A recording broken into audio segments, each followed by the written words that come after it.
Would you guys sign this? Is this for your daughter? Yes. Oh, you're a great dad. What's her name? Her name is Dan Charles. Welcome to MsMojo, and today we're counting down our picks for the top 10 awesome SNL sketches you forgot about. Nobody likes me, Ma. Ah, you're killing me, Ma. For this list, we'll be looking at the most hilarious and entertaining SNL sketches that don't always get the recognition they deserve. Did we forget one of your favourite sketches? Let us know in the comments below. Number 10. Drake's Beef. For those who don't know, Drake had an acting career before he became a famous rapper. This makes his success as an SNL host even more predictable given his experience as a performer. Oh, we have TVs in Canada. Oh, I know, I was just kidding, man. Yeah, I know. In this music parody sketch, the rapper seemed to have a beef with every cast member. Drake decides to write and perform a verse for every single person that wrongs him. What did I do to you? You used to be my best friend, now I never trust you. By the end of the skit, he accumulates several tracks worth of comebacks for any and all things that he feels sensitive about. As he gets pettier, producer Lorne Michaels also comes by to tick him off. You're doing a good job. Good job, that's it. I'm doing great, you. This premise ultimately showcases his sense of humour and adaptability in the comedy world. Number 9. Short-term memory loss theatre. What if people with short-term memory loss did theatre? This sketch delivers on that premise with many fine performances by the likes of Bill Hader and Fred Armisen. Enter landlord. Enter landlord. Enter landlord. Take off the jacket. The jacket. Lose the jacket. Sorry. Lose the jacket off. Sorry. Hader attempts to pass off his methods, but his students fail him one after the other. Host Vince Vaughn and an all-star cast get a chance to shine and forget their lines. Okay, I'm here now. Now what do I do?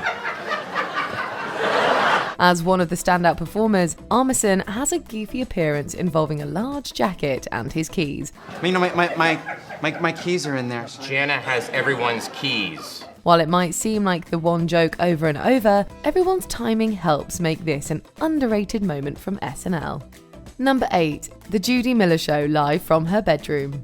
Gilda Radner was in the very first lineup of SNL, and this sketch shows why she was a standout. This is my room, and this is my house, and this is my lawn, and this is my lawn on my street, and this is my street, and this is my town, and this is my country, and this is my planet Earth.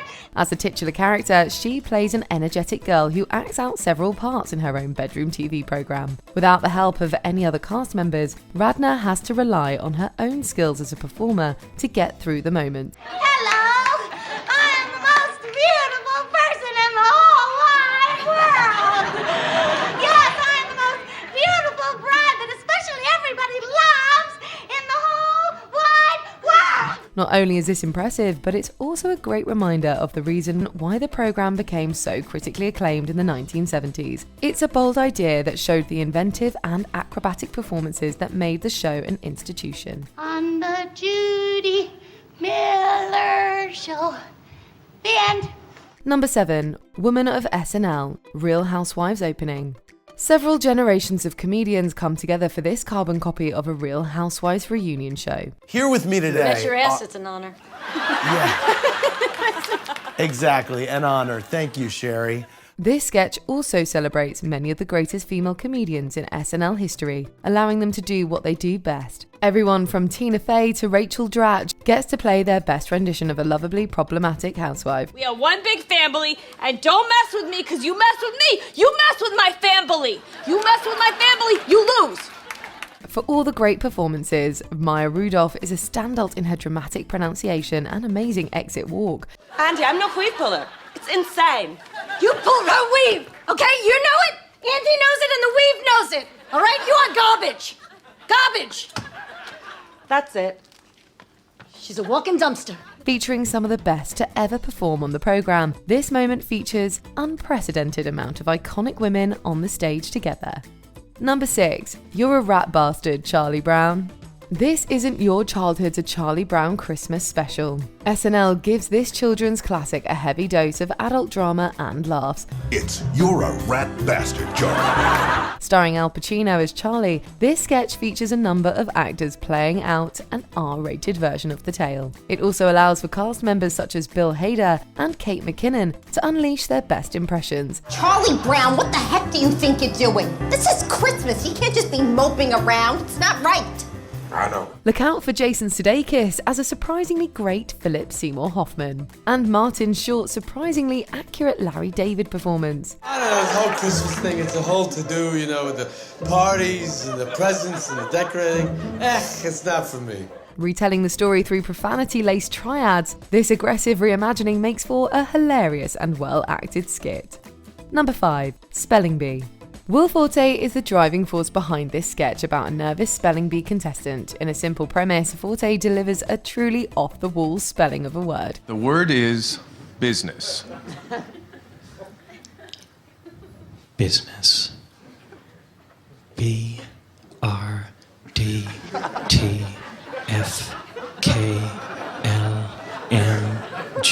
His character's trepidations produce an extended joke whereby he continues to name letters for what seems like several minutes. YLKPQWQRTDFPLM.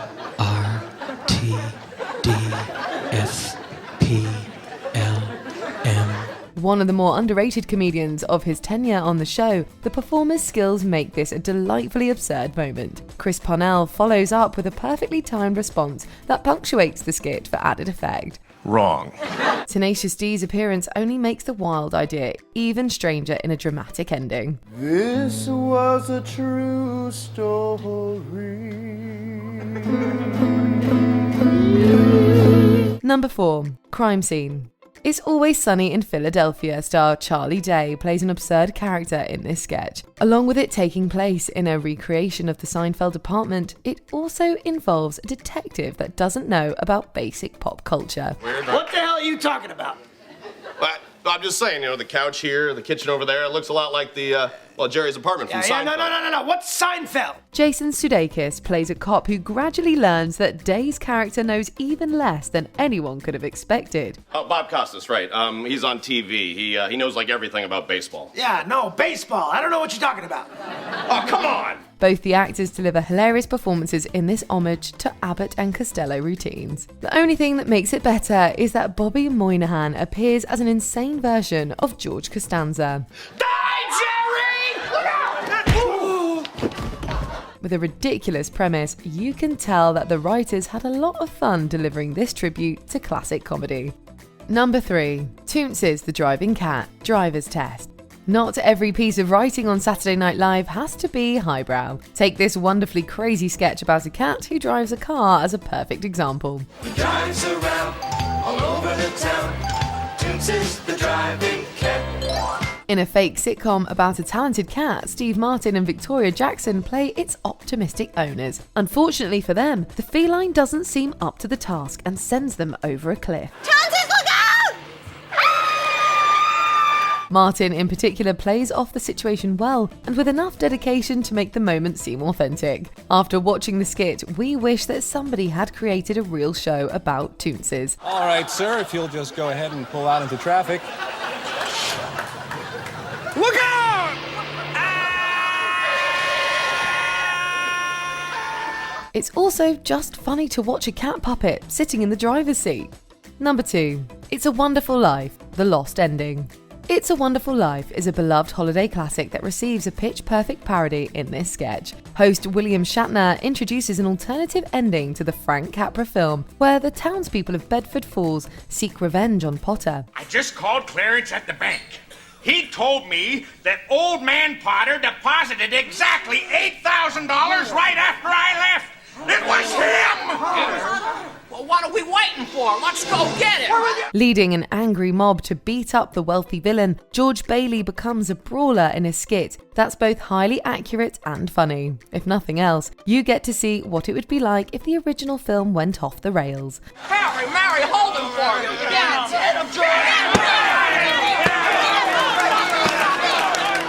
Dana Carvey's spot-on Stewart impression is still amazing to this day, along with the additional character work from Phil Hartman and others. You have to appreciate the time put into the costumes and period details, at the very least. You made one mistake, Mr. Potter. You double-crossed me and you left me alive. Before we unveil our top pick, here are a few honourable mentions. Maine Justice with Jamie Foxx. Jason Sudeikis plays a southern judge in a Maine courtroom with outrageous punishments. Alligators? In Maine. You damn tootin'. Yeah, because this here's Maine Justice, all right now. Philip the Hyper and Grace. Mike Myers' high-energy kid lights up the playground in this sketch with Nicole Kidman. Wanna bite? Well, I suppose it couldn't hurt.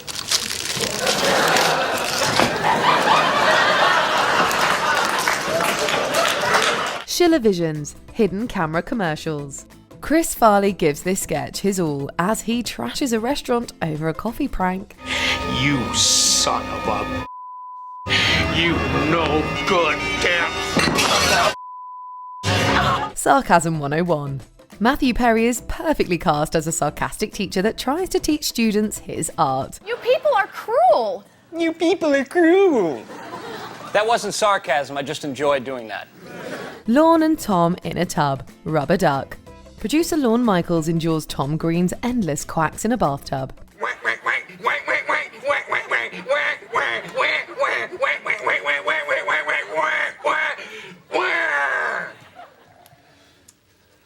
That's funny.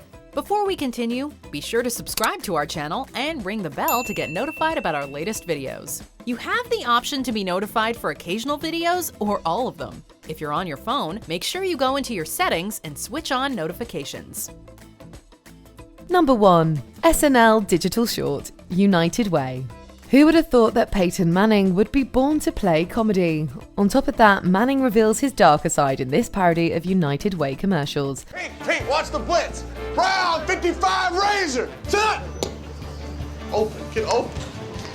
Get your head out of your ass. You suck. The quarterback looks after his kids in what could be a nice mentorship program, but quickly turns into a twisted session from the athlete. Considering the football player's nice guy persona, this sketch plays with his clean image in a truly entertaining way. Ethics. All right, now, I'll kill a snitch. I'm not saying I have, I'm not saying I haven't. You know what I mean.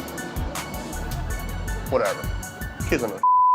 Somehow he makes swearing and throwing footballs at kids funny in a darkly comedic skit. Showcasing his range, the host proves that sports figures can have as much talent as a trained actor. You kids all come live with me in my mansion? Yeah! Calm down, I'm just with you. Do you agree with our picks? Check out this other recent clip from MsMojo. And be sure to subscribe and ring the bell to be notified about our latest videos.